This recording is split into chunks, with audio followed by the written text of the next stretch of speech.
लग्नाला 4-5 वर्ष झाले आणि या 2-3 वर्षात काही मला रोज काही भेटलंच नव्हतं. पण यावर्षी मला रोज भेटलं आणि मला खूप छान वाटलं. हे 2 दिवस मी फ्रीजमध्ये ठेवलं, याचं काय करायचं म्हणून. पण मला खरं तर स्वामी समर्थांच्या फोटोंना ठेवायचं होतं, म्हणून मी त्याला 2 दिवस व्यवस्थित फ्रीजमध्ये ठेवलं आणि त्याच्यानंतर पूजा केल्यानंतर देवाला वाहिलं.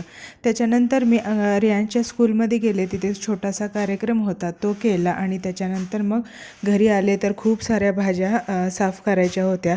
भाज्या जोपर्यंत ताज्या आहेत तोपर्यंत साफ करायला छान वाटतात आणि लवकर होतात पण. आणि मला बाकीचं काहीतरी काम पण होतं छोटं मोठं, तर ते करण्यासाठी बाहेर जायचं होतं. तर संध्याकाळी ऑफिसवरून आल्यानंतर आम्ही बाहेर गेलो.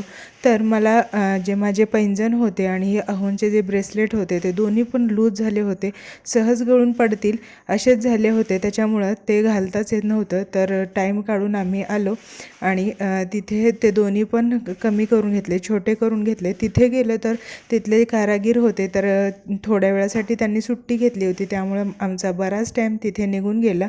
तोपर्यंत रियांश पण बोर झाला होता आणि खाली आल्यानंतर मग मंगळसूत्र गाठवून घेतलं.